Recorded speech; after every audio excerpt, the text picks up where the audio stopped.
जेन तस्मै श्री गुरवे नमः। श्रीचैतन्यमनोभीष्टं स्थापितं येन भूतले स्वयं रूप कदा मह्यं ददाति सपदान्तिकं। वन्दे अहं श्रीगुरो श्रीयुतपदकमलं श्रीगुरून् वैष्णवांश्च श्रीरूपं साग्रजातं सहगण रघुनाथान्वितं तं सजीवं साद्वैतं सावधूतं परिजनसहितं कृष्णचैतन्यदेवं श्रीराधाकृष्णपादं सहगण ललिता श्रीविशाखान्वितं च। नमो ॐ विष्णुपादाय कृष्णप्रेष्ठाय भूतले श्रीमते भक्तिवेदान्त स्वामिनिति नामिने। नमस्ते सारस्वते देवे गौरवाणी प्रचारिणे निर्विशेषशून्यवादी पाश्चात्यदेशतारिणे। वंशाकल्पतरुभ्यश्च कृपा सिन्धुभैव च पतितानां पावनेभ्यो वैष्णवेभ्यो नमो नमः। जय श्री कृष्ण चैतन्य प्रभु नित्यानंद श्री अद्वैत गदाधर श्रीवासदि श्री गौरभक्तवृंद। हरे कृष्ण कृष्ण कृष्ण हरे हरे, हरे राम राम राम हरे हरे। ओम नमो भगवते वासुदेवाय, ओम नमो भगवते वासुदेवाय, ओम नमो भगवते वासुदेवाय। नारायणं नमस्कृत्यं नरं चैव नरोत्तमं देवीं सरस्वतीं व्यासं ततो जय मुदीरयेत्।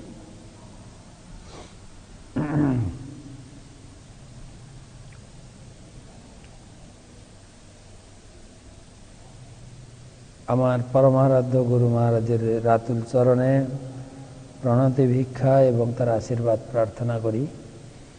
নমো বিষ্ণুপাদায় কৃষ্ণপ্রেষ্ঠায় ভূতলে श्रीमते जयपताका स्वामी निति नामिने। नमो आचार्य पादाय निताय कृपापदायिने गौरकथा धामोदाय नगर।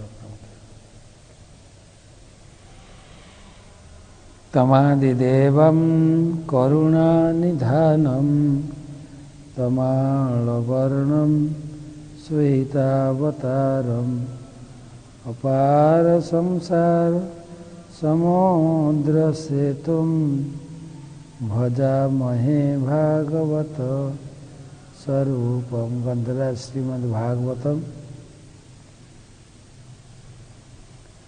प्रथम स्कंध आज के नतून अध्याय चतुर्दश अध्याय 14 अध्याय আমরা আজকে শুরু করতে চলেছি।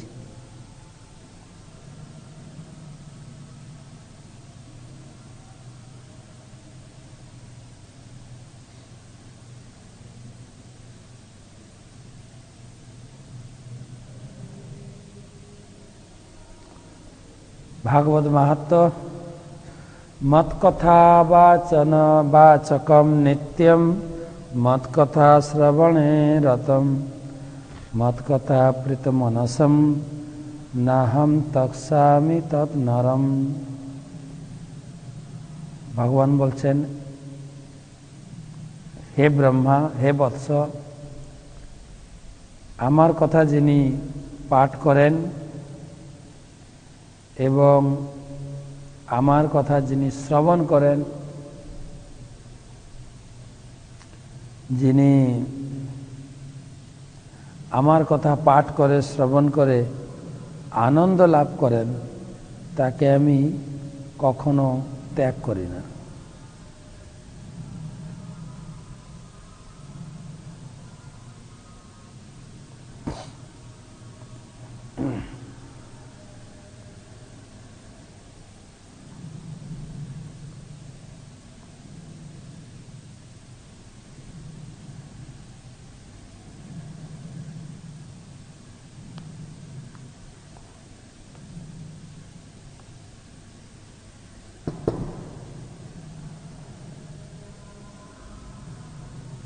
তো 14 অধ্যায়, নতুন অধ্যায়ে আমরা আজকে প্রবেশ করছি।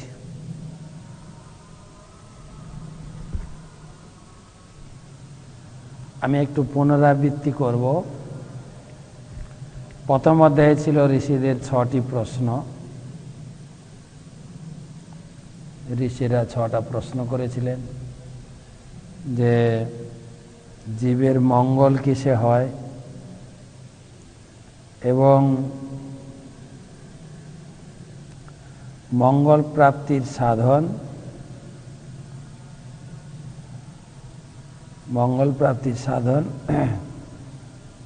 এবং ভগবান কেন এই পৃথিবীতে জন্মগ্রহণ করলেন,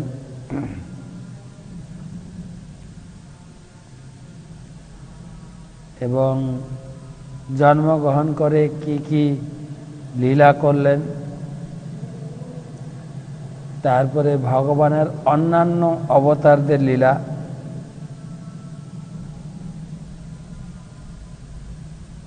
আলোচনা। আর একটা হচ্ছে ভগবান এই জগৎ থেকে চলে যাওয়ার পরে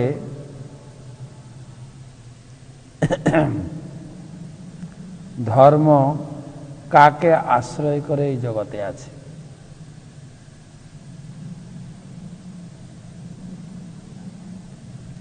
তো দ্বিতীয় অধ্যায়ে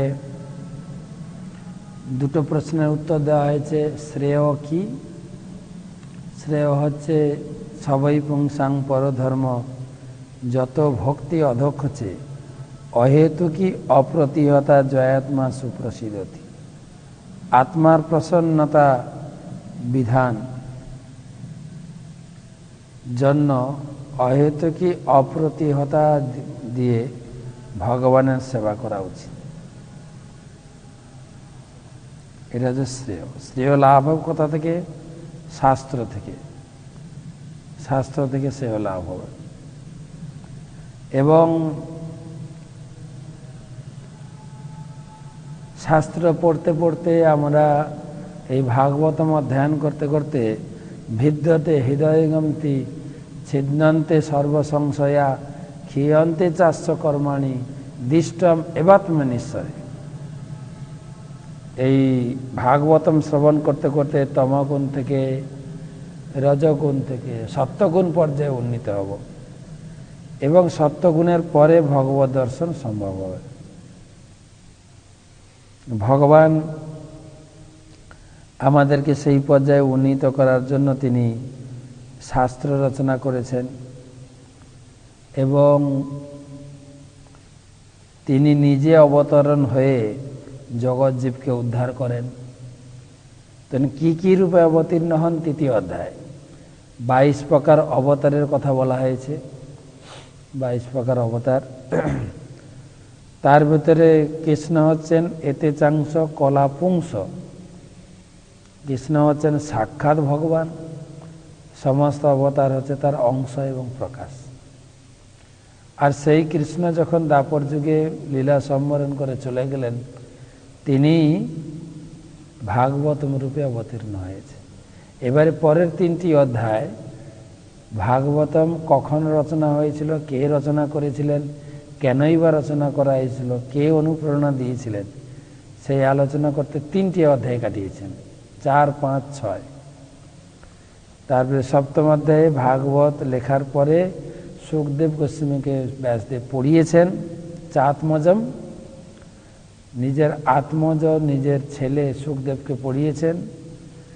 এবারে ভাগবতম রেডি, সুখদেব পাঠের জন্য রেডি। এবার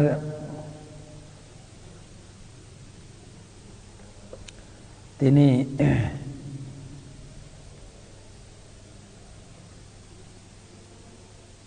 সুত গোস্বামী সপ্তম অধ্যায় থেকে শুরু করেছেন পরীক্ষিত প্রসঙ্গে তিনি মহাভারতের সংক্ষিপ্ত কাহিনী এনেছেন, যে দ্রৌপদীর পঞ্চপুত্র হত্যা হলো। তারপরে দ্রৌপদী অত্যন্ত কান্না করছেন, রোদন করছেন। সে এবারে অশ্বত্থামাকে নিয়ে এসে তাকে সান্ত্বনা দেওয়ার চেষ্টা করা হলো। অশ্বত্থামাকে শাস্তি দিতে চাইলেন অর্জুন। দ্রৌপদী তাকে মুক্তি করে দিলেন। তারপরে ভগবান যুধিষ্ঠির মহারাজকে রাজা হওয়ার জন্য অনুরোধ করলেন। যুদ্ধে তো জিতে গেছেন, রাজা হননি। তো যুধিষ্ঠির মহারাজ কয়েকদিন ছিলেন। তারপরে তিনি পরের অধ্যায়ে, অষ্টম অধ্যায়ে, তিনি হস্তিনাপুর ত্যাগ করে দ্বারকায় যাবেন, রথে উঠে পড়েছেন। তখন পুনরায় অশ্বত্থামা ব্রহ্মাস্ত্র ছেড়েছেন উত্তরার গর্ভ নষ্ট করার জন্য। পাহি পাহি মাম মহাযোগিন দেব দেব জগৎগুরু জগৎপতে। হে জগৎপতি, হে কৃষ্ণ, তুমি আমার গর্ভ রক্ষা করো। তো ভগবান রথের উপর বসে বসেই তিনি উত্তরার গর্ভ রক্ষা করলেন, পরীক্ষিতকে রক্ষা করলেন। আর তারপরে কুন্তী দেবী প্রার্থনা শুরু করলেন। তো সেদিন আর যাওয়া হলো না ভগবান দ্বারকা, সেদিন থেকে গেলেন। পরের দিন সকলকে নিয়ে তিনি কুরুক্ষেত্রে ভীষ্মদেবের দর্শনে গেলেন, দর্শন করার জন্য ভীষ্মদেবকে। এবং ভীষ্মদেব উপদেশ দিলেন। ভীষ্ম উপদেশ, ভীষ্ম প্রার্থনা আমরা শুনেছি নবম অধ্যায়ে। দশম অধ্যায়ে ভগবান বিদায় নিয়েছেন হস্তিনাপুর থেকে দ্বারকার উদ্দেশ্যে। আর একাদশ অধ্যায়ে দ্বারকাতে ভগবানকে আহ্বান করা হয়েছে।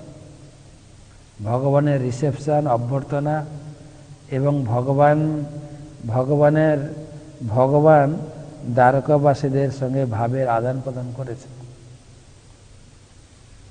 12 অধ্যায়ে আমরা পরীক্ষিতের জন্ম শুনেছি। পরীক্ষিত জন্ম মহোৎসব, জন্ম ঠিকুচি। আর ত্রয়োদশ অধ্যায়ে আমরা শ্রবণ করলাম ধৃতরাষ্ট্রের গৃহত্যাগ। বিদুর এলেন, ধৃতরাষ্ট্রকে বুঝিয়ে রাতারাতি তিনি তাকে নিয়ে চলে গেলেন এবং ধৃতরাষ্ট্রের মুক্তি। এখন এই নারদ মুনি এসেছিলেন যুধিষ্ঠির মহারাজকে বোঝানোর জন্য যে ধৃতরাষ্ট্রের ভবিষ্যৎ কি, তিনি কিভাবে মুক্তি লাভ করবেন। সেই প্রসঙ্গক্রমে নারদ মুনি একটা হিন্টস দিয়েছিলেন, ভগবান শীঘ্রই এই ধরাধাম ত্যাগ করবেন। যতদিন ভগবান ধরাধাম ত্যাগ করছেন না, ততদিন পর্যন্ত তোমরা এখানে অবস্থান করো। এখন প্রশ্ন হচ্ছে, সেটাই মাথায় ছিল যুধিষ্ঠির মহারাজের, যে সেইটা জানার জন্য তখন তো আর হোয়াটসঅ্যাপ, ফেসবুক ছিল না। তো ভগবানের পরবর্তী অভিপ্রায় জানার জন্য যুধিষ্ঠির মহারাজ তিনি অর্জুনকে পাঠিয়েছিলেন দ্বারকাতে। তো অর্জুন হস্তিনাপুর থেকে দ্বারকায় গেছেন, সেটাই আলোচনা হবে এই চতুর্দশ অধ্যায়ে। প্রথম শ্লোক। আমি ত্রয়োদশ অধ্যায়ের রূপরেখাও পাঠিয়েছি, সমস্ত নোট পাঠানো হয়ে গেছে। শুধু একটা নোট বাকি আছে মনে না, অষ্টম অধ্যায়ের নোটটা বাকি আছে। আচ্ছা, ওকে, আমরা আজকে শুরু করি চতুর্দশ অধ্যায়। আমরা করতে করতে প্রায় প্রথম স্কন্দের শেষ পর্যায়ে এসে গেছি। চতুর্দশ অধ্যায়, 19টা অধ্যায় আছে। শ্রীকৃষ্ণের তিরোধান লীলা। তো কিভাবে তিরোধান হয়েছে এই বর্ণনা হচ্ছে না এখানে। তিরোধানের বর্ণনা তো দশম স্কন্ধে পাবেন। এখানে তিরোধানের খবরটা এসে পৌঁছাবে দ্বারকাতে, দ্বারকা থেকে হস্তিনাপুরে। অর্জুন ফিরে এসে যে ভগবান এই জগতে নেই, এই সমাচারটা দেবেন, এইটুকুই। প্রথম শ্লোক, প্রথম স্কন্ধ, চতুর্দশ অধ্যায়, প্রথম শ্লোক। সম্প্রস্থিতে দ্বারকায়াম जिष्णौ बन्धोर्दिदिशया ज्ञातुं च पूर्णश्लोकस्य कृष्णस्य च विचेष्टितम्। सूत उवाच सम्प्रस्थिते द्वारकायां जिष्णौ बन्धोर्दिदिशया ज्ञातुं च पूर्णश्लोकस्य कृष्णस्य च विचेष्टितम्। সুত গোস্বামী বললেন, শ্রীকৃষ্ণ এবং অন্যান্য বন্ধুদের দর্শন করার জন্য এবং পূর্ণ শ্লোক শ্রীকৃষ্ণের চরিত্র এবং পরবর্তী অভিপ্রায় জানার জন্য অর্জুন দ্বারকায় গিয়েছিলেন। তো এই শ্লোকের উপরে অনুবাদ এবং টিকা দিয়েছেন, তাৎপর্য দিয়েছেন প্রভুপাদ। তিনি বলছেন, শ্রীমদ্ ভগবত গীতায় বর্ণনা করা হয়েছে সাধুদের পরিত্রাণ করার জন্য এবং দুষ্কৃতীদের বিনাশ করার জন্য ভগবান এই পৃথিবীতে অবতরণ করেন। পরিত্রাণায় সাধুনাম বিনাশায়শ্চ দুষ্কৃতম ধর্ম সংস্থাপনার্থায় সম্ভবামি যুগে যুগে। কুরুক্ষেত্রের যুদ্ধের পর এবং যুধিষ্ঠির মহারাজকে সিংহাসনে অধিষ্ঠিত করার পর ভগবানের উদ্দেশ্য সম্পূর্ণ হয়েছিল। পাণ্ডবেরা, বিশেষ করে অর্জুন, ছিলেন ভগবানের নিত্য পার্ষদ। তাই ভগবানের পরবর্তী অভিপ্রায় জানার জন্য অর্জুন দ্বারকায় গিয়েছিলেন। তো এখানে বলা হচ্ছে ভগবান এই জগতে এসেছিলেন বা আসেন তিনটি কাজ করার জন্য। পরিত্রাণে সাধুনাম, সাধুদেরকে পরিত্রাণ বা আনন্দ দেওয়ার জন্য, বা ভগবানের ভক্তদেরকে তিনি আনন্দ আস্বাদন করার জন্য, আস্বাদন করানোর জন্য।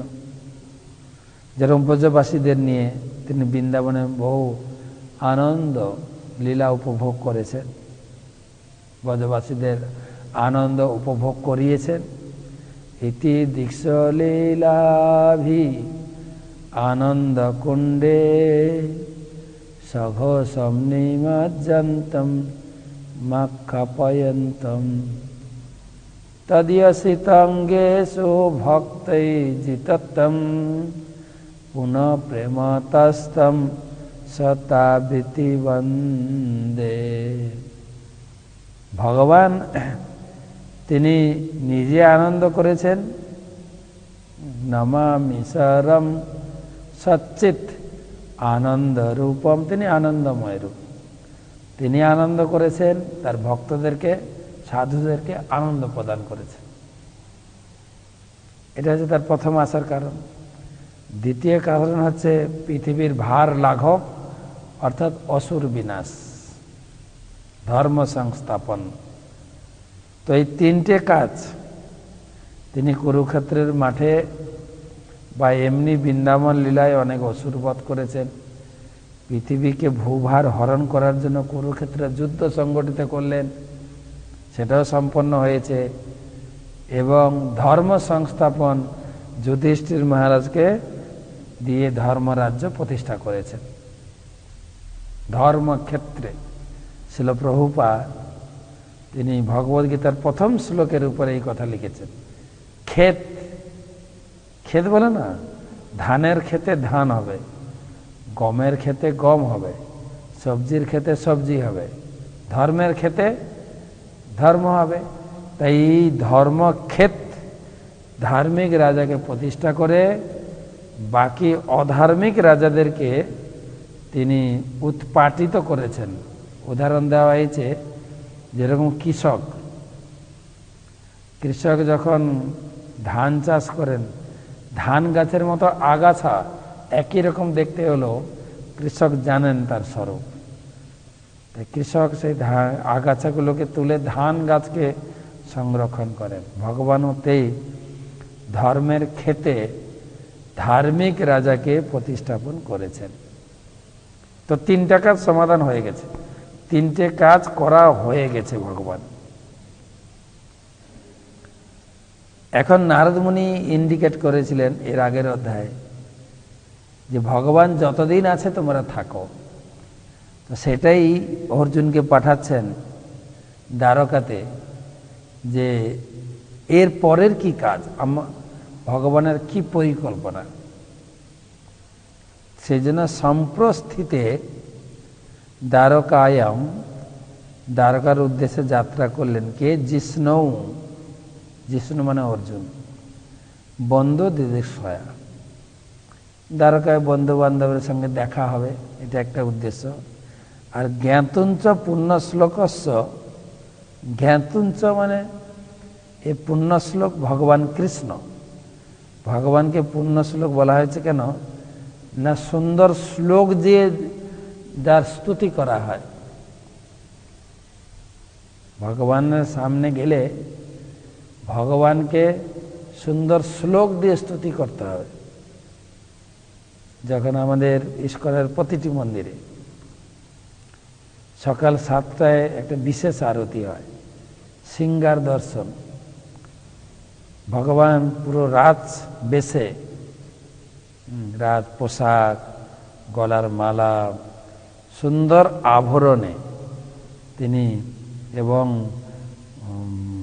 ভক্তরা যখন মন্দির খোলা হবে দুদিকে সুন্দর শ্বেত চামর নিয়ে তাকে অভিবাদন করবেন, এবং আরও কয়েকজন ভক্ত ভগবানকে পুরো দর্পণ দেখানো হবে, আয়না দেখানো হবে, ভগবান আপনি দেখুন আপনাকে কেমন লাগছে, আপনি কত সুন্দর সেজেছেন।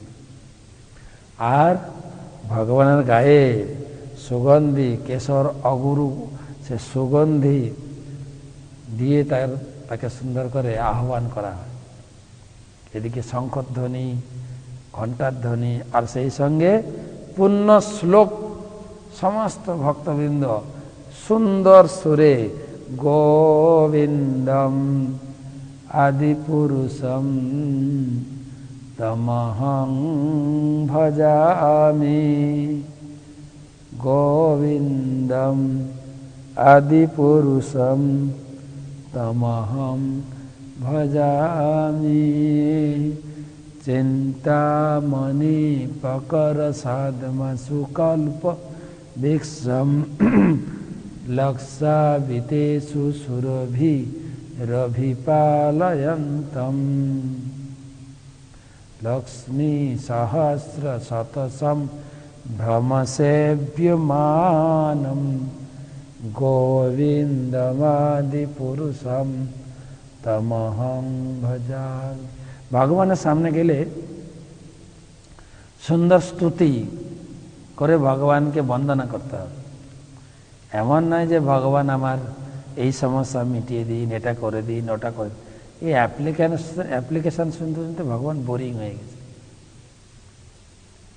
হ্যাঁ, অফিসে যেরকম অ্যাপ্লিকেশন পড়ে না, কমপক্ষে কেউ যেরকম মিউনিসিপ্যালিটি অফিসে, আমার এখানে রাস্তা নেই, কাজ নেই, জল নেই, চাকরি নেই, থাকার জায়গা নেই, খাবার নেই, সে নেই নেই নেই নেই, আছে কিছু বলো, এবার আছে আবার বলা শুরু করবে। হ্যাঁ, আমাদের ইলেকট্রিক বিল দেওয়ার বাকি আছে, আমাদের এখনো গ্যাস কেনার বাকি আছে, গ্যাসের বিল বাকি আছে, আমাদের এর বিল বাকি, ওটা আবার আছে, একটা নেই আবার আছে, সব অ্যাপ্লিকেশন। তো অফিসার লোক কি মনে করে, কিছু লোক তো কমপক্ষে গিয়ে বলুন, স্যার আমাদের যে এই গ্রামের এই পাড়ার এত কাজ আপনি করে দিয়েছেন, হ্যাঁ, প্রত্যেকের বাড়িতে এখন বৈদ্যুতিক আলোর ব্যবস্থা করেছেন, কত সুন্দর রাস্তাঘাট করে দিয়েছেন, এখন মোটামুটি আমরা পাড়ায় সুন্দর খাওয়ার জলের ব্যবস্থা হয়েছে, আপনি করেছেন। এটা শুনলে অফিসার লোক কি মনে করে, না শুধু দিতেই থাকুন, দিতেই থাকুন, দিতেই থাকুন। ভগবানকেও সেরকম শাস্ত্রে বলা হয়েছে, সুন্দর সুন্দর স্তুতির দ্বারা, সুন্দর সুন্দর শ্লোকের দ্বারা, সুন্দর সুন্দর বাক্যের দ্বারা ভগবানকে প্রার্থনা করতে হয়। আপনি সংস্কৃত না পারেন, আমাদের গৌড়ীয় বৈষ্ণব কবিগণ সব বাংলায় গান লিখে দেন, যখন আমাদের চৈতন্য মহাপ্রভুর মন্দিরটা খোলা হয়, সে সিঙ্গার আরতির সময়, তখন প্রার্থনা শুরু করে ভক্তরা, শ্রীকৃষ্ণ চৈতন্য প্রভু দয়া কর মোরে, তোমা বিনা কে দয়ালু জগত সংসার। এই জন্য বলা হচ্ছে পূর্ণ শ্লোকস। ভগবানকে আপনার ভাষায় আপনি কীর্তন করুন, আপনার ভাষায় ভগবানকে বন্দনা করুন। হিন্দি, ইংলিশ, আমাদের চাইনিজ লোকেরা, তারাও তাদের ভাষা, তাদের কি ভাষা আমি বলতে পারবো না, কিন্তু তাদের ভাষায় যখন এই সমস্ত শাস্ত্রীয় শ্লোকগুলো তারা উচ্চারণ করে, তারা একটা শুদ্ধভাবে উচ্চারণ করতে পারে না, তথাপি ভগবান গ্রহণ করে। আলে কিন্না, আলে কিন্না, কিন্না কিন্না, আলে আলে, আলে লাম, আলে লাম, লাম লাম, আলে আলে, র উচ্চারণ করতে পারে না, তাও ভগবান গ্রহণ করে। ভাবগ্রাহী জনার্দন, কি ভাব নিয়ে বলছেন। পূর্ণ শ্লোক, বিচেষ্টিত। বিচেষ্টিত মানে কৃষ্ণের পরবর্তী রুটিনটা কি, পরবর্তী কাজটা কি, সেটা জানার জন্য অর্জুন তো খুব খুশি হয়েছেন, ভগবানের কাছে গেছেন। তো অর্জুন দ্বারকার উদ্দেশ্যে রওনা দিয়েছেন। ব্যতীতা কতিচিৎ মাসাৎ তদা নায়াত ততোর্জুনঃ দদর্শ ঘোর রূপাণি নিমিত্তানি কুরুদ্দহ। ব্যতীতা কতিচিৎ মাসান তদা নায়াত ততোর্জুনঃ দদর্শ ঘোর রূপাণি নিমিত্তানি কুরুদ্দহ। তো কয়েক মাস গত হলেও অর্জুন ফিরলেন না। মহারাজ যুধিষ্ঠির তখন ভয়ঙ্কর অনিষ্ট সূচক অমঙ্গল চিহ্ন দর্শন করতে লাগলেন। কিছু অমঙ্গল সূচনা দেওয়া হবে, সেখান থেকে বুঝতে পারবো যে আগেকার পরিস্থিতি কি ছিল। এখন তো অমঙ্গলে ভরে গেছে, এগুলো অমঙ্গল বলে আর কি বলবো, সব অমঙ্গল, মঙ্গল বলে কিছু নেই সব। একে তো করোনার চাপ, তারপরে এই যে ঋতুর বিপর্যয়, তারপরে চলছে আমাদের ভোটের বিপর্যয়, এই শুরু হবে কয়েকদিন পরে মারপিট। অমঙ্গল আর অমঙ্গলে ভরা, সেই জন্য আর আমাদের অমঙ্গল আর কি হবে, শেষ হয়ে গেছে, তার অমঙ্গল কি হবে। একটা যদি ডেড বডিকে আবার বন্দুক দিয়ে গুলি করা হয়, তার আবার মৃত্যু কি। আমাদের এখান থেকে জানতে পারবো কি কি জিনিসকে অমঙ্গল বলা হয়, এইটুকু শুধু জানবো এখানে, অমঙ্গল জিনিসটা কি।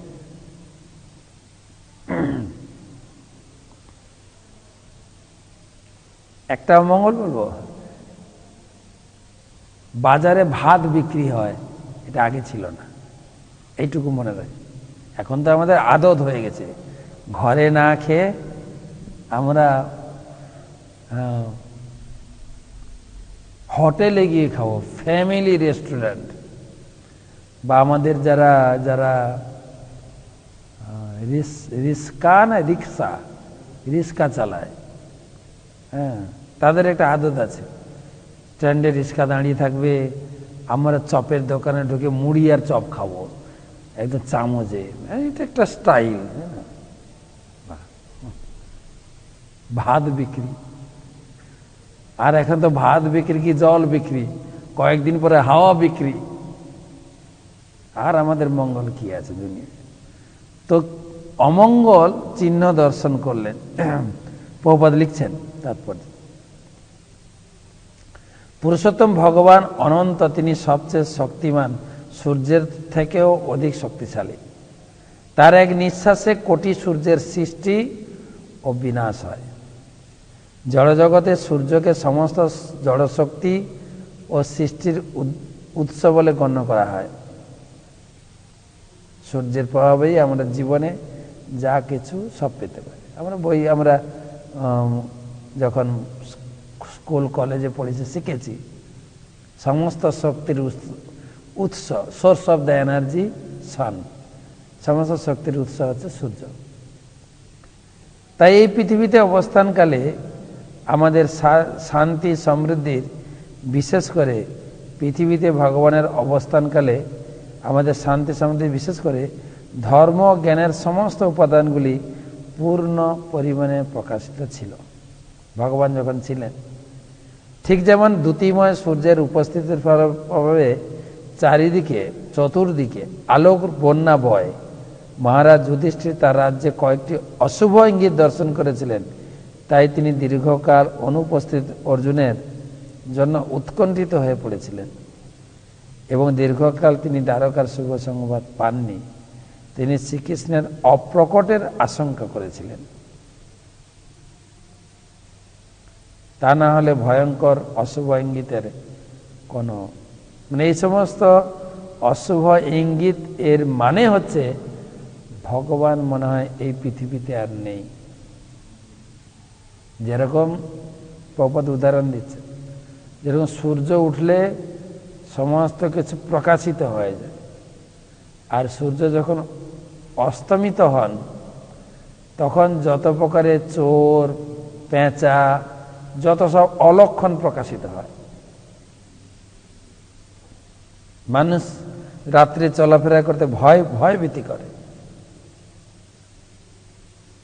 অমঙ্গল। ঠিক সেই রকম ভগবান সূর্য, ভগবৎ সূর্য এই জগৎ থেকে অস্তমিত হয়ে গেছে অনুমান করছেন। তো পরে বুঝবো অনুমানটা সঠিক। শ্লোক নম্বর 3, 2 নম্বর শ্লোকে ব্যতীতা কতিচিৎ মাস, কয়েক মাস ব্যতীত হয়ে গেছে।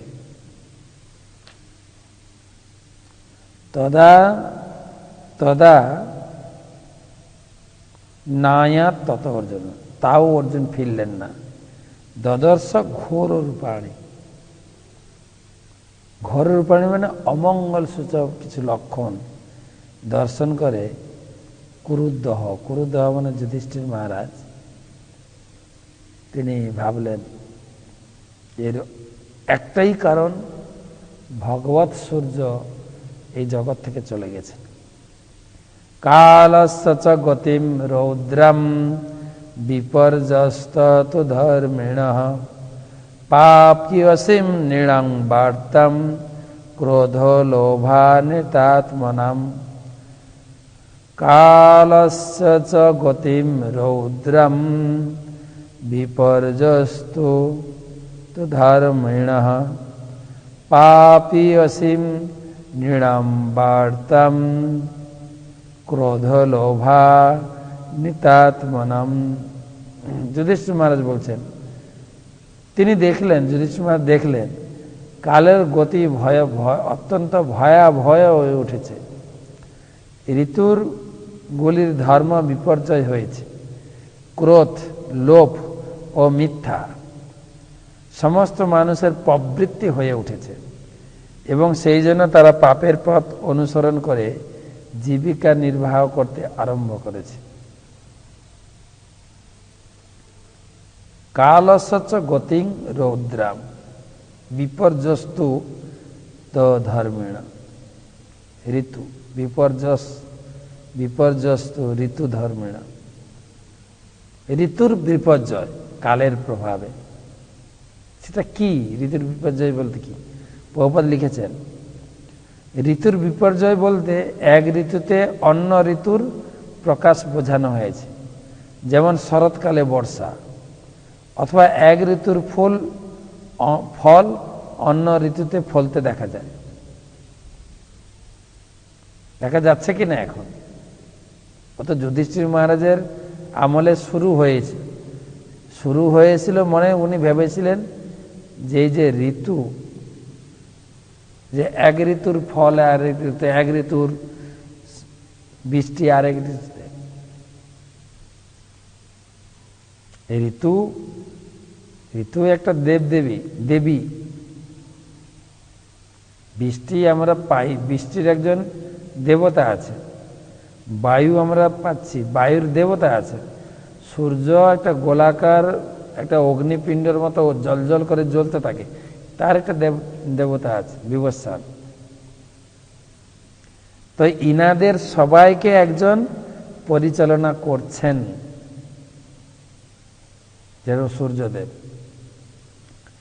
তিনি পূর্ব দিকে উদিত হচ্ছেন এবং সারা দিন তার ডিউটি সেরে পশ্চিম দিকে অস্ত যান।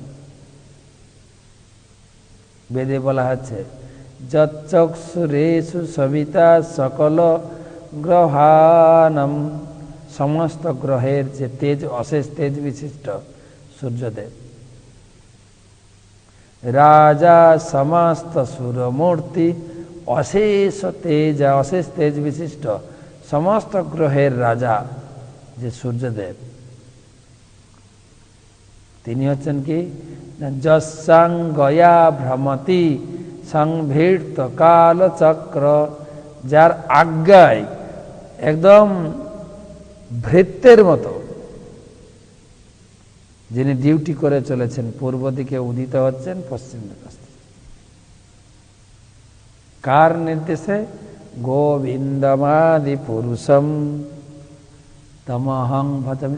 এখন ভগবান যখন এই জগতে ছিলেন, সমস্ত দেব দেবী যে যার ডিউটি এবং পাক্কাপাক্কি ভাবে করেছে। কেন? ভগবান এসছেন এই জগতে আনন্দ উপভোগ করার জন্য। ঠিক টাইম মতো ঋতু, ঠিক টাইম মতো বৃষ্টি, শীত, গ্রীষ্ম, ঠিক টাইম মতো ফুলের সমাহার ছিল। এখন তো আমরা গর্ব করি, আমরা অন্য ঋতুর ফল এই ঋতুতে, আমরা সব ঋতুর ফল সব ঋতুতে খাবো, উপভোগ করব। আর এটা চালু করেছেন কে জানেন? বড় বড় অসুররা চালু করেছেন। কিন্তু তার ভিতরে একজনের নাম খুব শাস্ত্রে বিখ্যাত, রাবণজি। তার নির্দেশ সব সময় সব জিনিস হতে হবে। কেন আমরা শুধু গরমের সময় আম খাবো, এখন আম খেতে পারবো না কেন? আমার অর্ডার, আমি যখন যা চাইবো হতে হবে। আমি বলছি না যে বিজ্ঞানীরা অসুর, কিন্তু আপনারা বুঝে নেবেন, তারাও সেটা শুরু করেছে। সব ঋতুর ফল যে কোনো সময়। আপনি এখন এঁচড় খেতে পারেন, এঁচড় পাওয়া যাচ্ছে না বাজারে। আর আমাদের আদত হয়ে গেছে, এঁচড়ের সময় খেতে খেতে বোরিং লেগে দেয়, আর খাবো না। তখন এঁচড় বার দিয়ে কফি খেয়েছি, ফুলকপি। হ্যাঁ, যা এখন দাম হয়তো 5 টাকা, তখন গেছে হয়তো 60, 70, 100 টাকা। হ্যাঁ, দামি জিনিস মানে ভালো। এখন দেখি কিছু কিছু অনুষ্ঠানে যাই আমি খাই, এখন পটল খাওয়াচ্ছে, কিন্তু পটল তো এখন না। বলছে না মহারাজ, বাজারে পাওয়া যাচ্ছে। বলছে রাবণের রাজ্য চলছে। এটা ঋতুর বিপর্যয়, ঋতুর বিপর্যয়। আর এখন হচ্ছে যেরকম আমি যখন গ্রামে ছিলাম, আমাদের এটা বলতো মাঘ মাসে মূলো খেতে নেই। অন্যান্য জায়গায় যারা আমার ক্লাস হচ্ছে যায় না, আপনাদের বাড়িতে আমরা শুনতাম, আর খেতে দিতেন না বাড়িতে। তাই মাঘ মাসের আগের দিন ছিল পৌষ সংক্রান্তি, যেটা সাধারণত 14, 15 জানুয়ারি, 16 এরকমের মধ্যে, সাধারণত 15 জানুয়ারি, 16 জানুয়ারি এরকম আসে। তো পৌষ সংক্রান্তিতে প্রচুর মেলা বসে গ্রামে। কোথায় মেলা বসে জানেন? নদীর পাড়ে। আমরা সব যেতাম,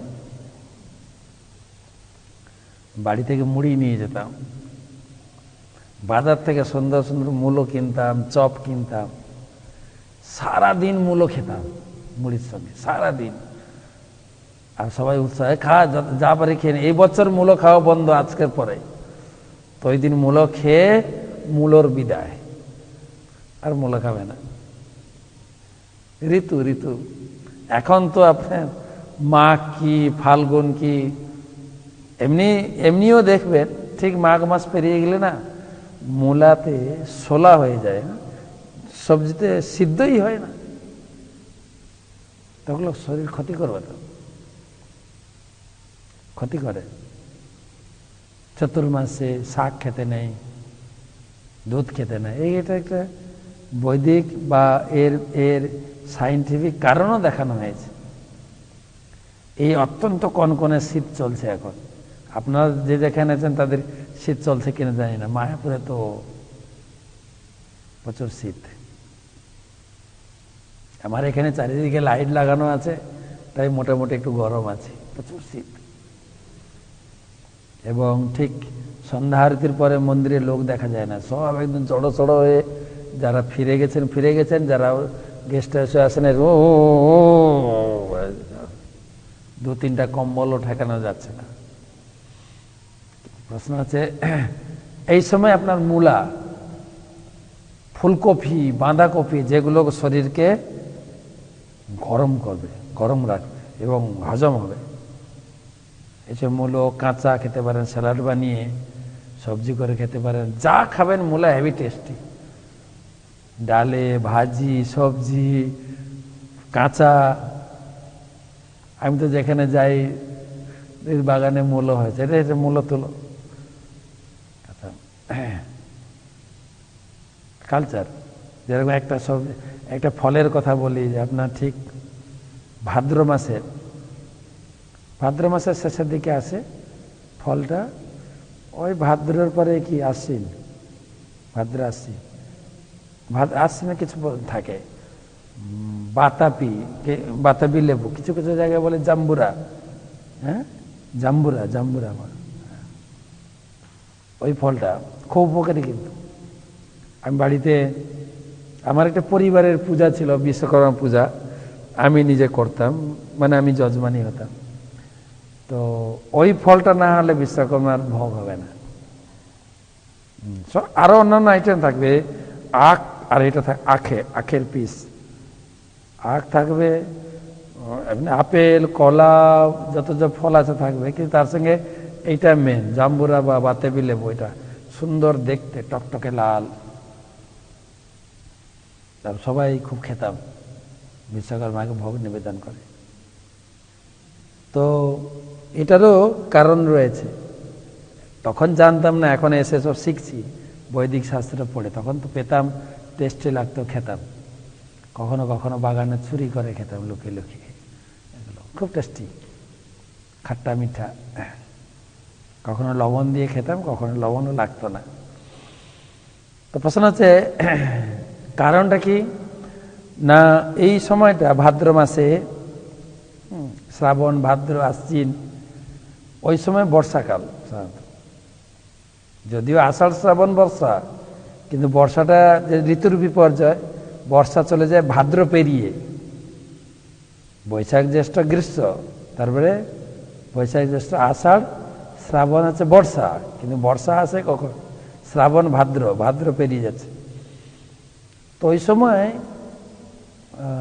সব জায়গার জল কাদা জল হয়ে যায়, নদীর জল, পুকুরের জল, মাঠের জল, সব কাদা মিশ্রিত।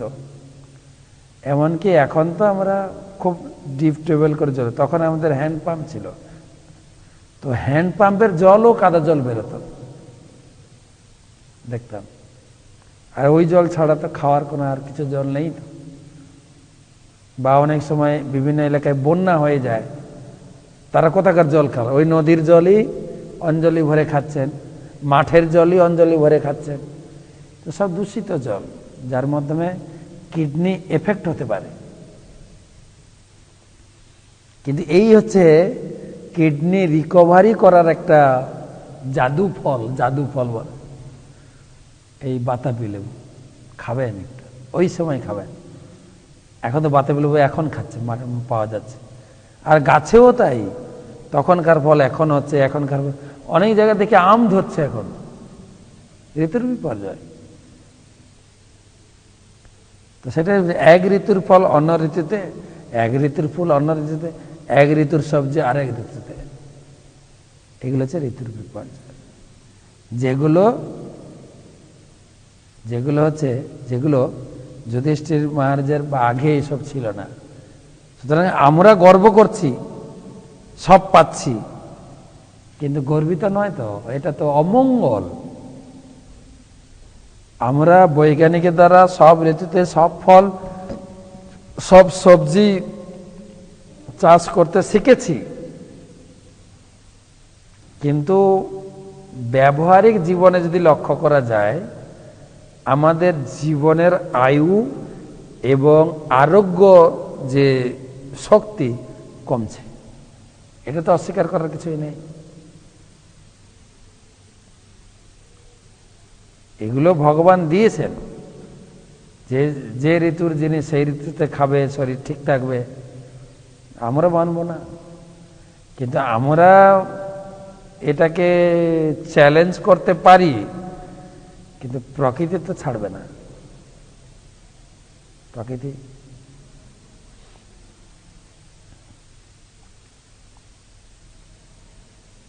তো সেই জন্য ভগবান একটা সিস্টেম দিয়েছেন। ভগবান বলছেন, সহযজ্ঞিয়া প্রজা সৃষ্টা পুরবাচ প্রজাপতি। আমি যজ্ঞ সহ এই জগৎ সৃষ্টি করেছি, জীব সৃষ্টি করেছি। জীবেরা যজ্ঞ করবে, দেবতারা দেবেন, আর সবাই দেবতাদের দেওয়া জিনিস দেবতাকে ভোগ লাগিয়ে খাবেন। ভগবান একটা প্রসেস দিয়েছেন। ভগবান আমাদের বেঁচে থাকার জন্য উপায় দিয়েছেন, কেবল জন্ম দিয়ে খালাস নয়, যে তোমাকে জন্ম দিলাম, তুমি নিজের উপায় তুমি দেখে নাও, না তো। ভগবান বলছেন, সহযজ্ঞিয়া প্রজা সৃষ্টা পুরবাচ প্রজাপতি অনন্য পশবিদ্য দেশমেশ বহুতিষ্ঠ কামধুক। কামধুক মানে তোমার জীবনে যা কামনা, যা প্রয়োজন, তুমি যজ্ঞ করার মাধ্যমে পেয়ে যাবে। কিভাবে পাবে না? যজ্ঞ করবে, বৃষ্টি হবে, মেঘ হবে, বৃষ্টি হবে, অন্ন হবে, অন্ন খাবে। আমরা অন্ন ছাড়া অনেক কিছু খাওয়ার অভ্যাস করেছে, কিন্তু মূল তো অন্ন। দেবান ভাবয়তা নেন তে দেবা ভূপয়ন্তুব পরস্পরং ভাবন্ত শ্রেয় পরম অবাপসত। তৃতীয় অধ্যায় কর্মযোগে বলছে, তুমি এইভাবে দেবতাদের উদ্দেশ্যে যজ্ঞ করবে, দেবতারা তোমাকে তোমার যা দরকার, বাতাস, শুদ্ধ খাবার সব সাপ্লাই দেবে। টাইম টু টাইম বর্ষা দেবে, দেবতারা দেবে। এবারে প্রশ্ন হচ্ছে, দেবতাদের দেওয়া ইষ্টান ভগান হিব দেব্যা দাস্যন্তের যোগ্য ভাবিতা তৈ দত্তান অপ্রদয়াভ্য ভংস্তেন এবস। এবারে দেবতাদের দেওয়া, তিনি বৃষ্টির মাধ্যমে অন্ন দিয়েছেন, ফল দিয়েছেন, শাকসবজি দিয়েছেন। এবারে তুমি ধানের জমিতে ধান লাগিয়েছ, এই ধান উঠবে, এই অগ্রহায়ণ পৌষ মাসে সব ধান উঠবে। গ্রামে গঞ্জে আমাদের নিয়ম, ধান উঠলে প্রথম ধানটাকে চাল বানিয়ে প্রথম চাল যাবে ঠাকুর মন্দিরে, দেব মন্দিরে। প্রতিটা গ্রামে গ্রাম্য দেবতা আছে, কোথায় নারায়ণের মন্দির আছে, কোথায় গৌরীনিতাই মন্দির আছে, কোথায় কালী মন্দির আছে, দুর্গা মন্দির আছে, শীতলা মন্দির আছে, সেখানে নিবেদন করে তুমি খাওয়া শুরু করো। এসব কে মানে নবান্ন কি জানে না? এটা বলে নবান্ন উৎসব। এখন তো বাড়িতে চাল হলে না প্রথমে দেবতাকে খাওয়াবে, এখন তো সব কেনা। নিজে ধান হলেও নিজে চাল বানিয়ে খায় না, ধান সব বিক্রি করে দেয়, বাজার থেকে 1 কিলো করে চাল কিনে খায়। কারো বাড়িতে গিয়ে দেখবেন না যে 2-4 বস্তা চাউল আছে। কি দরকার? আর ঘরের জায়গা নেই তো চাল রাখবে, নিজের থাকার জায়গা নেই চাল রাখবে। সেই জন্য বলছে, জীবনের কোনো উচ্চতর উদ্দেশ্য না থাকলে, পৃথিবীতে স্বল্প কয়েক বছর আয়ু জীবনটাকে সর্বস্ব বলে মনে করলে মানুষ ধন সম্পদ ও ক্ষমতা লাভে লোভী হয়ে ওঠে। মানুষ এখন লোভী হয়ে গেছে, আর যে কোনো উপায়ে জীবন, এখানে বলছেন ক্রোধ, লোভ আর মিথ্যা। আর বেশি লোভ তো দেখা যাচ্ছে আমাদের, কি বলবো, সরাসরি বলতেও না বললেও নয়, যারা আমাদেরকে পরিচালনা করছে, দেশের নেতা, তাদের তো লোভের চরম সীমা পৌঁছে গেছে। মোটামুটি যে কোনো উপায়ে আমি রাজনীতিতে যদি একটা পজিশন পেয়ে যেতে পারি, মোটামুটি আমার ইনকামের একদম হোস পাইপ খুলে যাবে, হোস পাইপ গড়গড় করে টাকা আসতে শুরু করবে। আর সেজন্য কেউ এখন নির্দিষ্ট কোনো পার্টি করে না। যখন এবারে হাওয়া চলছে এই পার্টির, মোটামুটি ড্রেস বদল করে ওই পার্টিতে হচ্ছে এখন। এই তো এই গত 10 বছরে এই রেওয়াজটা বেশি এসছে, এখন ওই পার্টি চলছে। হ্যাঁ, এই সমস্ত লোক ওই দল ছেড়ে এই দলে যোগ দেন, আর লোকে হাততালি দিচ্ছে। হাততালি দেওয়ার কি আছে, সব তো ওই দলের লোক। সবাই ভগবত গীতার শিক্ষা অনুযায়ী সবাই চোর। যেখানে চুরির সুযোগ সেখানে গিয়ে নাম লিখাবো, নাহলে মার খাবো যে এই এতদিন চুরি করেছি, ওই পার্টি এসে পিটাবে, চলো তাড়াতাড়ি গুটিয়ে পাঠিয়ে বাস। এটা আমি বলছি না, গীতা বলছেন ইষ্টান ভোগান হিব দেব দাস্যতে যোগ্য ভাবিতা তৈ দত্তেন অপ্রদায়ভ্য ভংস্তে স্তেন বস। যে দেবতাদেরকে নিবেদন করে খায় না, সে হচ্ছে চোর। কতজন দুনিয়া লোক এই মন্দিরে গিয়ে ভোগ লাগিয়ে খায়, সে কৃষ্ণকে হোক, নারায়ণকে হোক, বা ইন্দ্রচন্দ্রকে হোক, শিব ঠাকুরকে হোক, কতজন ভোগ লাগিয়ে খায়। শুধু মন্দিরে যায়, কিঞ্চিত প্রসাদ দেবেন, কিঞ্চিত, বাকিরা অখাদ্য কুখাদ্য খাবে, ব্যাস। সেদিন বলছেন মিথ্যা। আমি একটা পোস্ট পড়েছিলাম, ওখানে বলছে আগেকার মানুষ মিথ্যা বলতে ভয় পেত, কেন? পাপ হবে বলে, এই মিথ্যা কথা বলা পাপ। আর এখন হচ্ছে উল্টো, সত্য কথা বলতে ভয় পায়, ধরা খাবে বলে, হ্যাঁ, বা বিপদে পড়বে বলে। বলছে মিথ্যা কথা বলতে ভয় পেত, পাপ হবে বলে। মানুষ এখন সত্য কথা বলতে ভয় পায়, বিপদে পড়বে বলে। আরে তুমি এই লোকটাকে কে খুন করেছে দেখেছ? দেখলেও আপনি বলবেন না, কেন? আমি ফেঁসে যাব। সেই জন্য বলছে অজ্ঞানতা হচ্ছে মানব সমাজের এই সমস্ত বিশৃঙ্খলার কারণ। বিশেষ করে অধঃপতনের এই যুগে অজ্ঞানতা দূর করার জন্য আলোক বিতরণের উদ্দেশ্যে শ্রীমদ্ ভাগবতম রূপে শক্তিমান মহাদ্যুতিময় সূর্যের উদয় হয়েছে। ভাগবতম আপনাকে সঠিক রাস্তা দেখাবে, আপনি কিভাবে চলবেন। ভাগবত সূর্য বা ভাগবত টর্চ লাইটের মতো আপনাকে নিয়ে যাবে দিশা দেখিয়ে। যদি ভাগবতম আপনি নিয়মিত পড়েন, সঠিক লাইনে থাকতে পারবেন, সঠিক লাইনের গাইড পাবেন।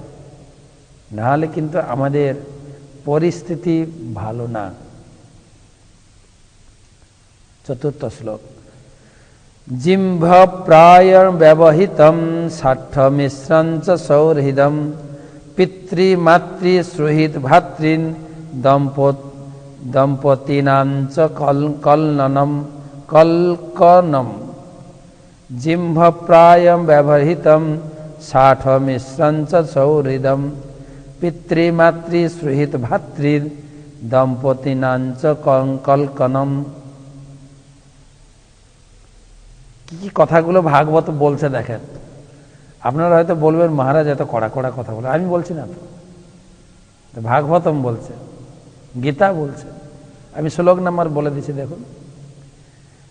বলছেন কি কি ঘটছে, কি কি অমঙ্গল। বলছেন বন্ধুদের মধ্যে সমস্ত স্বাভাবিক আদান প্রদান আচরণাদি কপটতাপূর্ণ সঠতায় কলুষিত হয়ে উঠল। নিজেদের ভিতরে লেনদেনের ভিতরে সঠতা, আর পারিবারিক ব্যাপারাদির মধ্যেও পিতামাতা পুত্রকন্যা শহীদবর্গ এমনকি ভাতৃবর্গের মধ্যেও নিয়ত মতান্তর ঘটতে লাগলো। পতি পত্নীর মধ্যেও সর্বদা উৎকণ্ঠা ও কলহ বিবাদ ঘটা শুরু হয়েছিল। এগুলো তো এখন জল ভাত। আর তখন শুরু হচ্ছে দেখে যুধিষ্ঠির মহারাজ বললেন কলি এগিয়ে আসছে। ভগবান এই জগতে নেই। আর এখন তো এগুলো জল ভাত। স্বামী স্ত্রী ঝগড়া যে হবে কি হবে না, এটা তো লোকে জেনে শুনেও বিয়ে করে। ওর বাড়িতে ঝগড়া আছে, ওর বাড়িতে হচ্ছে, আর কি করা যাবে? স্বামী স্ত্রীর কলহ, ভাই ভাইয়ের কলহ, নিজেদের ভিতরে সঠতার আচরণ, তার উপরে সবাই ঠেকানোর চেষ্টা করছে যে এই তোমরা দুজন রাজি আছো তো বিয়ে করবে, দুজনের মত ঠিক আছে তো? হ্যাঁ হ্যাঁ, হৃদয়ং মম হৃদয়ম তব, সব ইয়েতে লিখে না কার্ডের উপরে, দুজনের হৃদয়ের একদম মিল, সই মারো, সই মার। আবার মাসখানেক এক বছর পরে আবার কোর্টে দাঁড়াতো, মিল ছিল কিন্তু এখন নেই। তো মোটামুটি উকিলের তো অসুবিধা নাই, লিখতে গিয়েও নিয়েছেন, এবারে ওটাকে ছিঁড়তে গিয়েও নেবেন, বাস। অসুবিধা কোথায়? তাদেরও বিজনেস চলছে। আমি ছোটবেলায় একটা গল্প পড়তাম, আমাদের মনে 3-তে না 4-এ ছিল, বিড়ালের পিঠা ভাগ। আপনারা কেউ পড়েছেন কিনা? দুটো বিড়াল রাত্রে চুরি করে একটা বাড়ি থেকে একটা পিঠা, দুজন মিলে একটা পিঠা চুরি করেছে। তো এখন দুজনের উপরে বিশ্বাস হচ্ছে না যে সঠিকভাবে এটাকে ভাগ হওয়া দরকার, 50-50। দুজন বলছে ভাগ করবে কে? হঠাৎ একটা বানর এসে ঢুকে গেছে, বলছে ঠিক আছে তোমাদের এই পিঠাটা আমি সমান সমান ভাগ করে দেবো। বলছে ঠিক আছে। বানর তো একটা দাড়িপাল্লা নিয়ে এসছে, ঠিক আছে, পিঠাটাকে হাফ হাফ না করে 60-40 করেছে, দিয়ে দুটো দাড়িপাল্লাতে ফেলেছেন। স্বাভাবিকভাবে যেখানে 60 আছে সেদিকটা ঝুঁকে গেছে। এটাকে ব্যালেন্স করার জন্য কি করছে, ওই পিঠাটাকে যেখানে 60% নিয়ে বেশি করে কামড়ে খেয়েছে। এবারে 40% আবার ভার হয়ে গেছে, ওদিকে খায় এদিকে খায়, খেতে খেতে পুরো পিঠা দুটো বিড়াল। আমি এটা বোঝাতে চাইছি, দুটো বিড়াল ভাগ করে খেলেই হতো, সেটা না করে দুজন স্বামী স্ত্রী মিলেমিশে থাকলেই হতো। না কোর্টে যাব, লড়াই করব, লড়াই করতে করতে টাকা খাচ্ছে কে সেটা আমি বলছি না, হচ্ছে দুনিয়া। যেভাবে লেখা আছে ভাগবতমে, সঠতায় পূর্ণ। আপনি কি মনে করেন, কেউ কি এই যে ওকালতি যারা করে তাদের কাছে কেউ সদ ইচ্ছা নিয়ে যায় না? আমাকে সাহায্য করবেন তো স্যার, বিপদে পড়ে কিছু করারও নেই, হ্যাঁ করবো, তোমার এত টাকা লাগবে, স্যার আমি পারছি না, না দিলে কাজ করবো না। আবার টাকা নিয়েও কাজ করছে না। সেই জন্য কোনো পাঠক বলছেন তাদের গায়ে দেখবেন কালো পোশাক আছে, কালো পোশাক। কালো পোশাকটা মানে জানেন, পাষণ্ডী, যারা লোককে সাহায্য করার কথা কিন্তু চুষে একদম সঠতা। বা আমাদের যে প্রশাসন, পুলিশ, আজকে এই ক্লাসে আসার আগে এক ভদ্রলোকের সঙ্গে কথা হচ্ছিল, কিভাবে তাকে পুলিশ শোষণ করেছে। তোমাকে এত টাকা দিলে সাহায্য করবো, না হলে করবো না। রাস্তাঘাটে কার লাইসেন্স নেই, কার কি করে, সদ উপদেশ দেয় নাকি এত টাকা? কার দ্বারস্থ হবেন, কার আশ্রয়ে যাবেন বলুন? পুরো সঠতা যা লেখা আছে, যে সঠতা,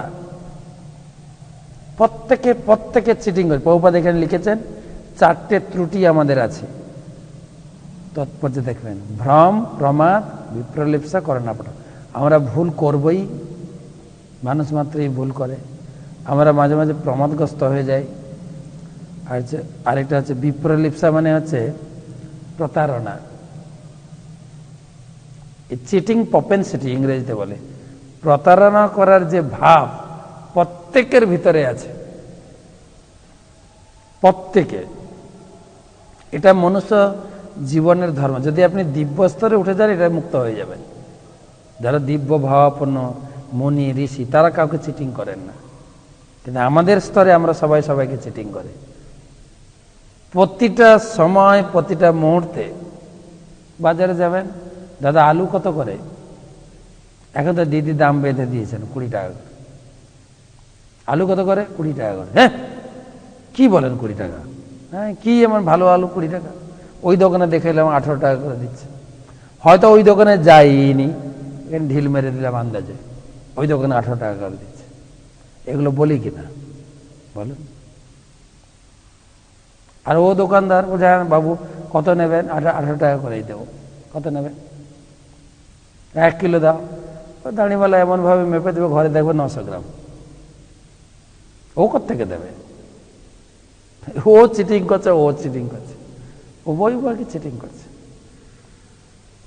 একটা পোস্ট পড়েছিলাম যে বোম্বে লোকাল ট্রেনে ঘটনাটা ঘটেছিল।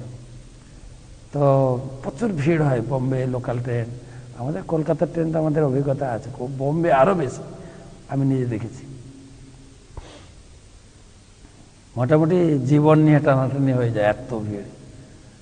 তো ট্রেনটা এসে দাঁড়িয়েছে, লোকে সব উঠে গেছে, ঠিক সিগন্যাল হয়ে গেছে ট্রেন ছাড়বে, ভদ্রলোক দৌড়ে দৌড়ে করে এক ভদ্রলোক নেমেছেন, পেপার দোকানে 2 টাকা দিয়ে পেপার কিনে ট্রেনে উঠে ট্রেন ছেড়ে বেরিয়ে গেছে। আর বলছেন, আচ্ছা ঠকালাম, 2 টাকা নোটটা কোথাও চালাতে পারছিলাম না, ছেঁড়া নোট, 2 টাকা নোটটা দিয়ে দিলাম, চালিয়ে দিলাম, আচ্ছা ঠকালাম। ছেঁড়া নোট দিয়ে 2 টাকা পেপার কিনেছে। কিন্তু যখন পেপার পড়তে গেছেন দেখছেন 7 দিনের পুরানো পেপার। তখন তো বুঝে, হ্যাঁ তো কে কাকে ঠকালো বলুন? ও ওকে ঠকেছে, ওকে ঠকেছে। চিটিং চলছে দুনিয়াতে, কে কাকে কতটা চিটিং করতে পারে। আর এইগুলো যুধিষ্ঠির মহারাজ তখন দেখছিলেন এগুলো শুরু হচ্ছে। আর এখন তো আমাদের জল ভাত। এই জন্য এই অমঙ্গলগুলো যুধিষ্ঠির মহারাজের কাছে অবাক লাগছিল, ব্যাপারে কি দিন আসছে, কি দিন আসছে। আমাদের তো এগুলো দেখে দেখে দেখে দেখে শুধু বলবো না, করে করে অভ্যস্ত হয়ে গেছে। তা আমাদের জীবনে আর মঙ্গল কি আশা করে?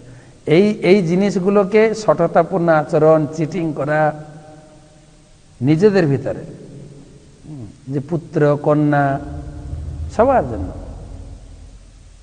ছেলেকে বিয়ে করাবো এত টাকা দিতে হবে, কে বলে আমাকে এই দিতে হবে, দাবি দেওয়া, সব সেগুলো তো আগে ছিল না। তো লাস্ট লোক আছে। আরো ডিটেলস যুধিষ্ঠির মহারাজ বলবেন, জাস্ট সুত গোস্বামী বলছেন, ডিটেলস বলবেন যুধিষ্ঠির মহারাজ, আমরা কাল থেকে শুনব। সুত গোস্বামীর লাস্ট শ্লোক, নিমিত্তানি অরিষ্টানি নিমিত্তানি অত অরিষ্টানি কালে তনু গতে নৃণম লোভাদ্য ধর্ম প্রকৃতিম দৃষ্টবাচানুজম নৃপ নিমিত্তানি অতিরিষ্টানি কালে তনু গতে নৃণম লোভাদ্য ধর্ম প্রকৃতিম দৃষ্টবাচানুজম নৃপ। অনুবাদ, কালক্রমে এমন হয়ে উঠল যে লোকেরা মোটামুটি লোভ, ক্রোধ আর দম্ভে রপ্ত হয়ে পড়েছিল। এইসব অশুভ লক্ষণাদি দেখে যুধিষ্ঠির মহারাজ তার ছোট ভাইকে বল, ছোট ভাই মানে ভীমকে, অর্জুন তো চলে গেছেন, বাকি 2 ভাই তো ভীমের সঙ্গে বসে আলোচনা করছে। এমন পুণ্যবান রাজা যুধিষ্ঠির সমাজে লোভ, ক্রোধ, প্রতারণা, অমানবিক লক্ষণাদির প্রাদুর্ভাব হতে দেখে অত্যন্ত বিচলিত হয়েছে। লোভ, আর এই লোভ তো এখন আমরা কতটুকু লোভ করি আর আমরা কতটুকু লোককে চিটিং করি। চিটিং তো করছে নেতা মন্ত্রীরা, আর সেটা আমি বলছি না, আপনি ইউটিউব খুলে দেখেন কোন মন্ত্রীকে কাকে কত গালি দিচ্ছেন, ওরা নিজেরা বলছে নিজেদের ভাষা।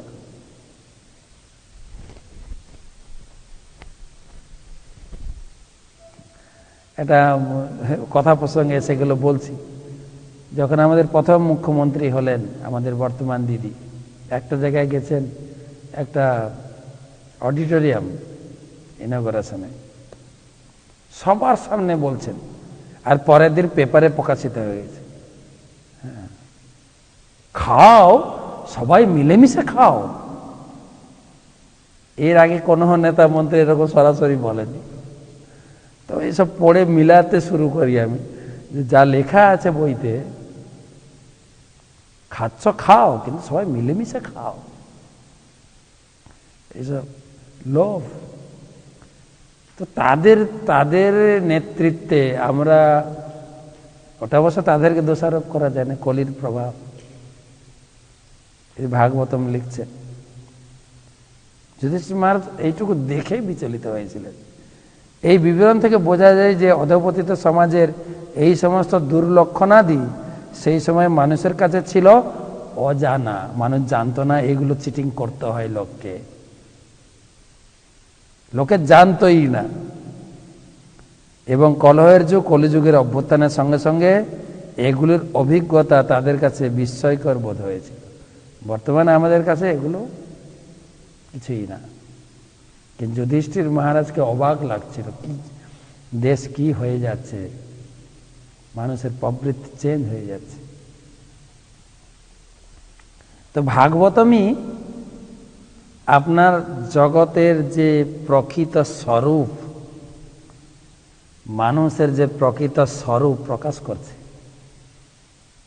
আপনার জীবন পথকে গাইড করার জন্য।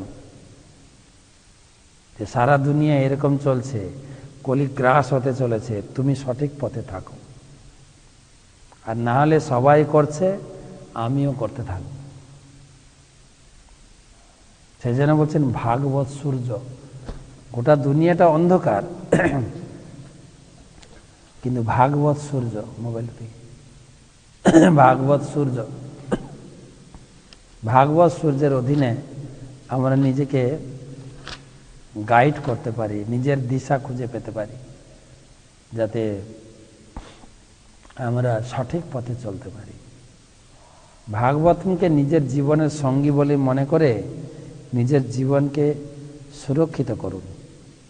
এটা যে ভাগবতমের শিক্ষা। ভাগবতম সেই পথে আমাদের সঠিক পথে, সৎ পথে, উচ্চ মার্গে আমাদেরকে নিয়ে যাবে। যদি আমরা সঠিকভাবে নিজেকে চলতে চাই, ভাগবতমের সঙ্গ করুন।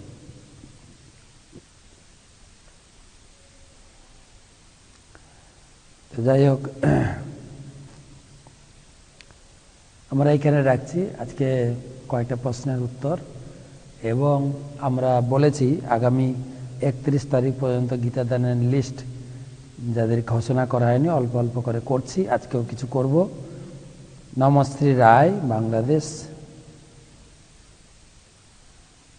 টুম্পা রানী দাস বাংলাদেশ, আরাধন দাস বাংলাদেশ, অর্চনা রানী মজুমদার, সুমনা রানী মজুমদার, পার্থসারথী মজুমদার, সহেন ভৌমিক, সৌমিত্র মজুমদার, অর্ণব রায় চন্দ্র ভৌমিক, ধ্রুবচন্দ্র ভৌমিক, রাজশ্রী রায় এবং হিজলিনের জয়প্রতাপ গুরু মহারাজ, ইনাদের নামে গীতা দান হয়েছে। কীর্তিমান মাধব দাস, গোপাল সাহা, অহনা সাহা, ইনারা গীতা দান করেছেন, সব বাংলাদেশ থেকে। তো আমি সবাইকে অনুরোধ করব যে এই গ্রুপে যারা আছেন আপনাদের প্রশ্ন বা আপনাদের কিছু পূজা দান যা কিছু আছে আপনারা লিখে পাঠাবেন। আপনাদের ছেলে মেয়েদের জন্মদিনের পূজা বা এই ধরনের কিছু সেবা মন্দিরের, এই নাম্বারে হোয়াটসঅ্যাপে পাঠাবেন।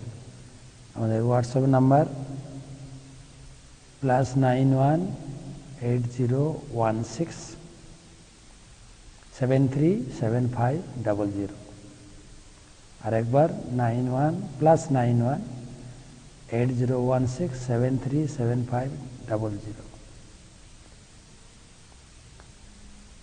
তারপরে উজ্জ্বল গৌর হরি দাস, মায়াপুর উজ্জ্বল গৌরহরি দাস এবং মহামুক্তা রাধা দেবী দাসী মায়াপুর থেকে 108টা গীতা দান করেছেন।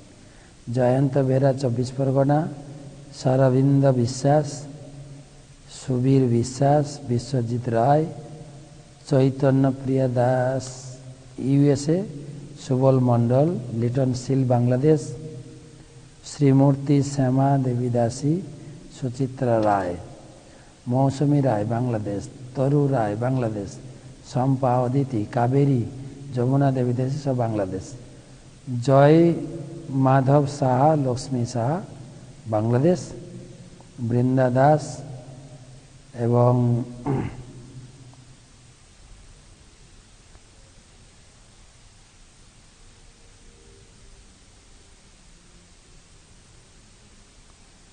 বৃন্দা দাস,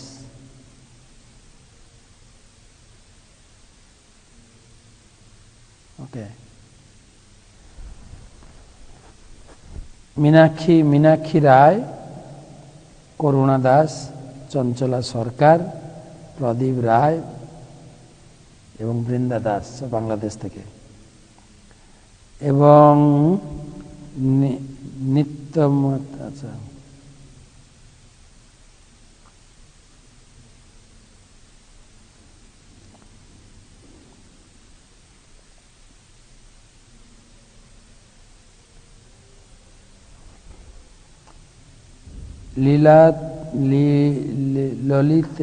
ললিতেশ্বর গোবিন্দ দাস বাংলাদেশ, মৌসুমী সাহা বাংলাদেশ, লেট নাগেন্দ্র চন্দ্র সাহা বাংলাদেশ, লেট পরেশ পাল বাংলাদেশ, বিজয় শ্রীদেবী দাসী, রাজেশ যাদব দাস, কালীয় দমন গোবিন্দ দাস বাংলাদেশ 108টা গীতা দিয়েছে, রসনিধি বজরাজ দাস,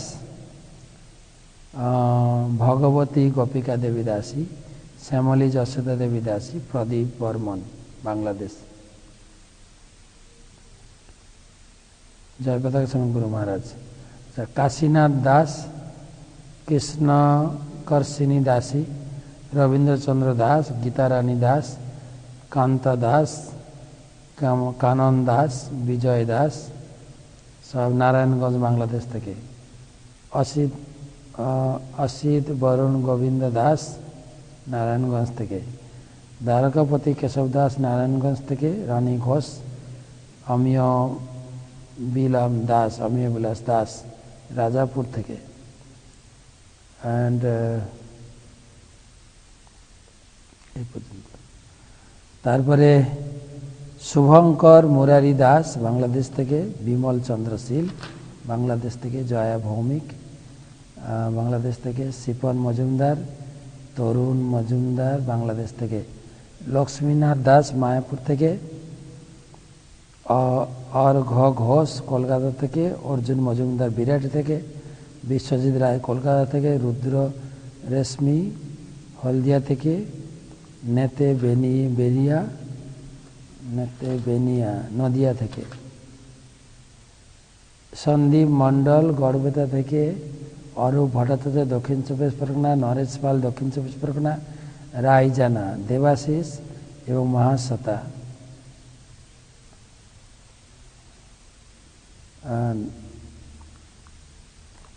কোচবিহার থেকে, সর্বমঙ্গল জাহ্নবী দেবী দাসী একটা গীতা তিনি কলকাতা থেকে, শিমল শীল, মিলন শীল আমেরিকা থেকে, সন্তোষ গোবিন্দ দাস টিম ফুলিয়া নামহট্ট সংঘ থেকে, বিশ্বনাথ প্রসাদ, ভারতী প্রসাদ গুপ্ত, মোহনলাল সাউ, কুশল কিশোর প্রসাদ, রাজন প্রসাদ গুপ্ত, সুবিনয় চৈতন্য দাস গুয়াহাটি থেকে, সঞ্জিত কৃষ্ণ দত্ত ঝাড়গ্রাম থেকে, সুধীর সিংহ ঝাড়গ্রাম থেকে,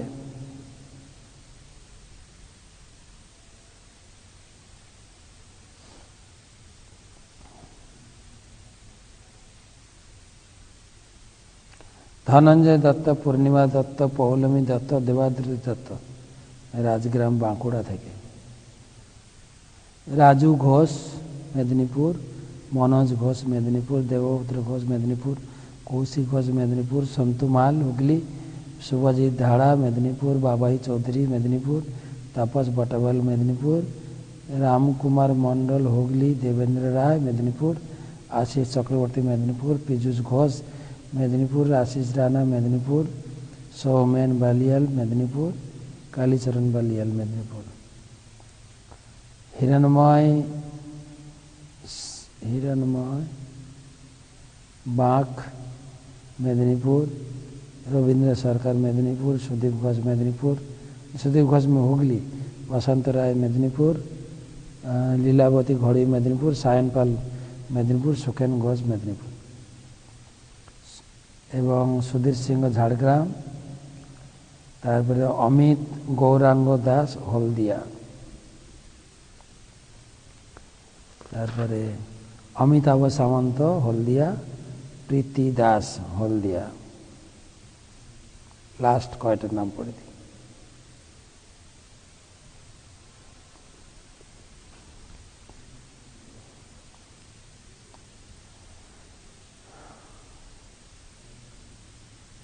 জিতপ্রাণ প্রভু সিঙ্গাপুর থেকে, সিঙ্গাপুর গ্রুপ, জিতপ্রাণ প্রভু, জগদাত্মা কৃষ্ণ দাস, জিতু প্রভু, বাবলু প্রভু, সুচিত্রা, বিশাখা দেবী দাসী, বিজয় কুমার দাস, দিলীপ বর্মন, প্রশান্ত বিশ্বাস, নকুলেশ্বর গৌর দাস, নির্মল মল্লিক, রতন বিশ্বাস, বিজয় প্রভু, মিথুন সাহা, তুতুল দাস, সুজন প্রভু, অমিত অধিকারী, পার্থ বিশ্বাস, অমিত জানা, রণেশ্বর কৃষ্ণ, বলরাম দাস। আজকে এই পর্যন্ত। তো সমস্ত গীতা দানকারী ভক্তদেরকে আমরা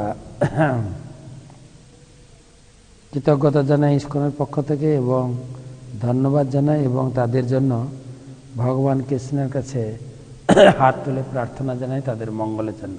হরে কৃষ্ণ কৃষ্ণ কৃষ্ণ হরে হরে, হরে রাম রাম রাম হরে হরে। প্রশ্ন, আমি রানীগঞ্জ হতে গণেশ দা বলছি। শ্রীমদ্ ভাগবত কথাটির অর্থ কি? কৃপা করে যদি ভাবে বলেন। ভগবান ভাগবত, জানি না, ভগবান থেকে ভাগবত কথাটা এসছে, ভগবত বিগ্রহ।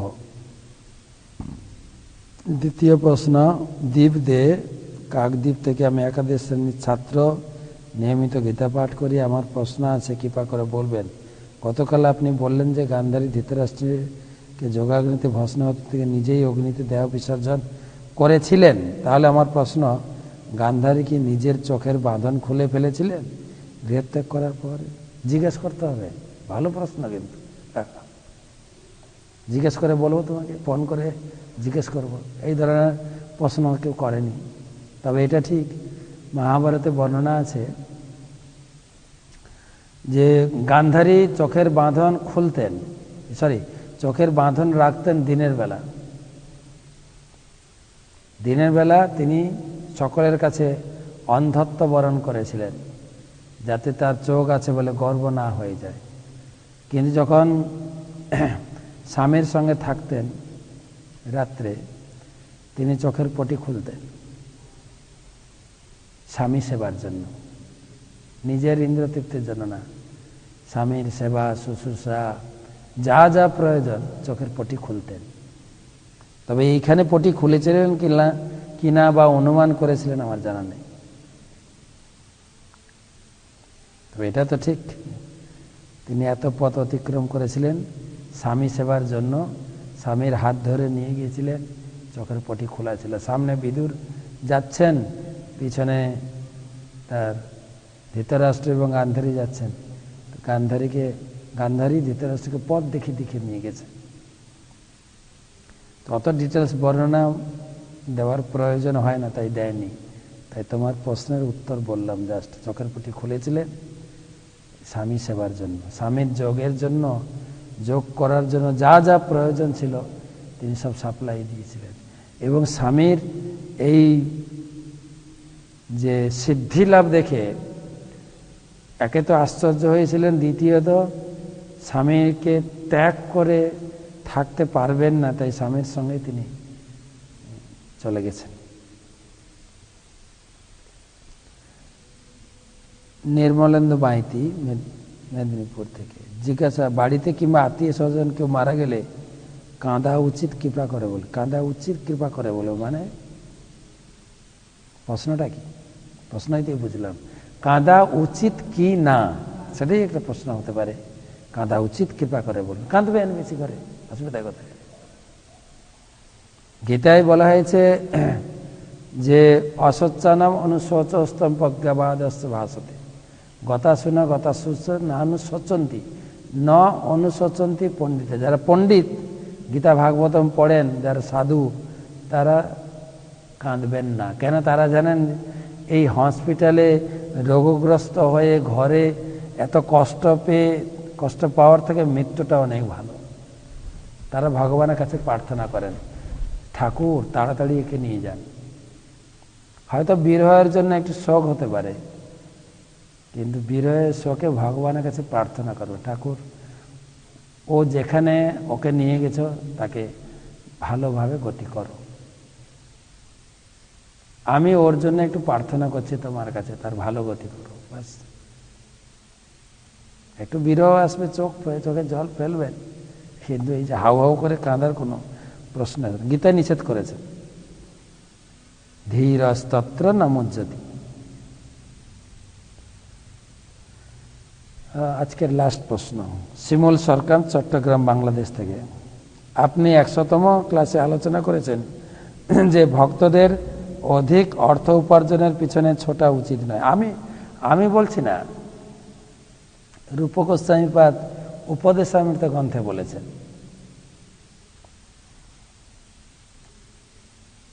কি যেন ছিল, 6 বেগ দমি 6 দোষ সদি অত্যাহার প্রয়াসস্য।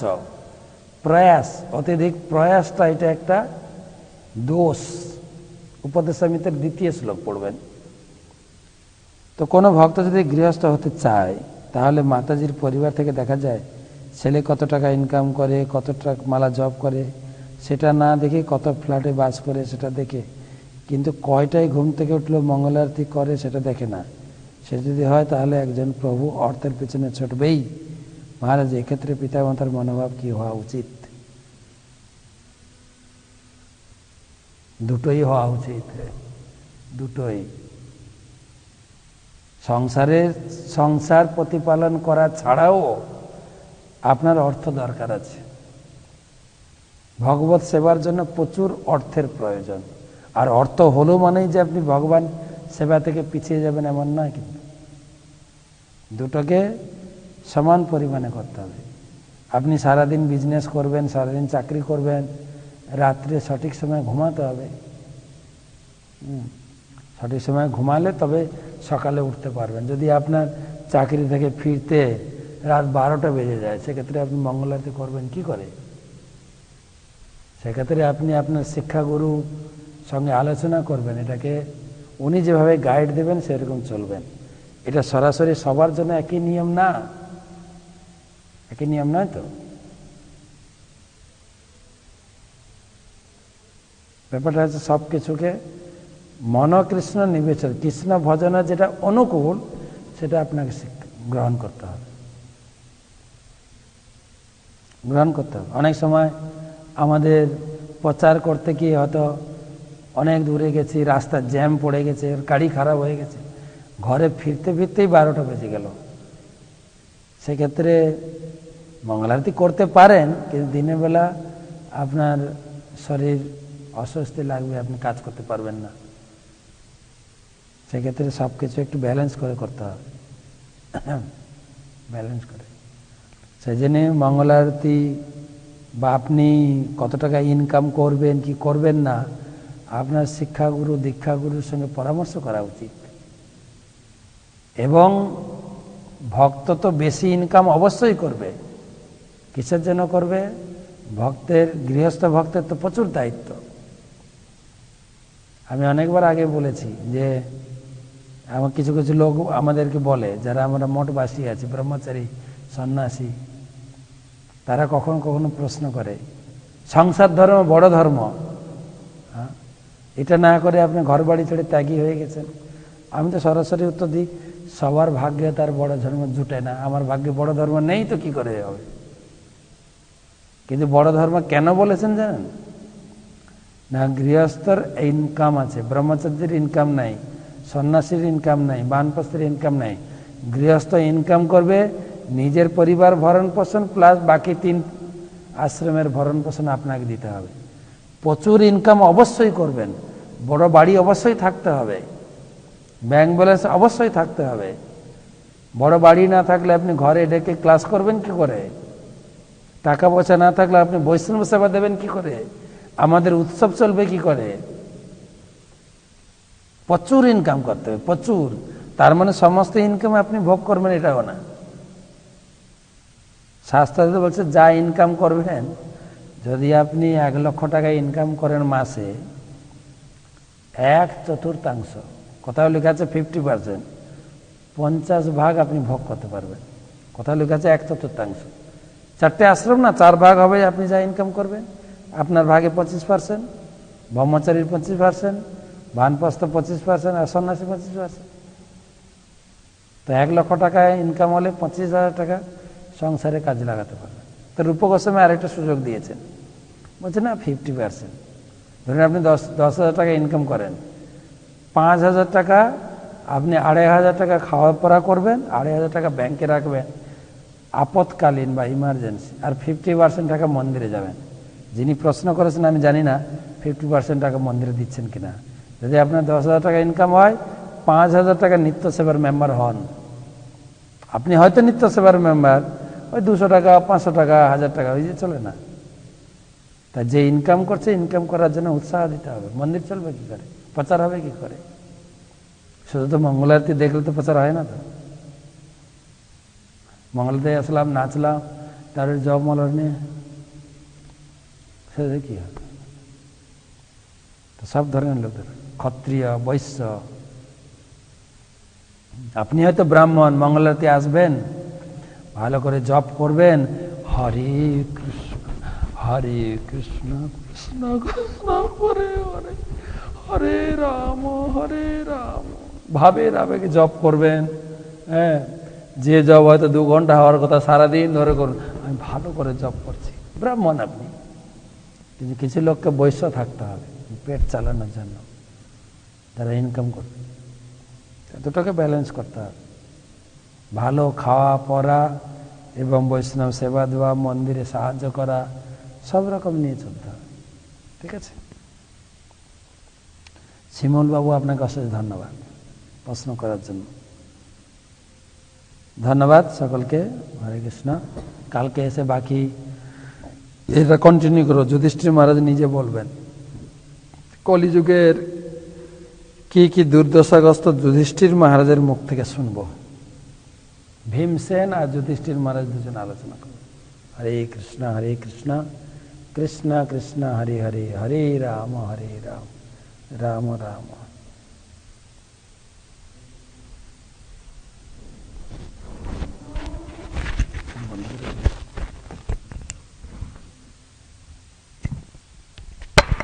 ঠিক বলেছে তো? ইনকাম করতে হবে কি? হ্যাঁ।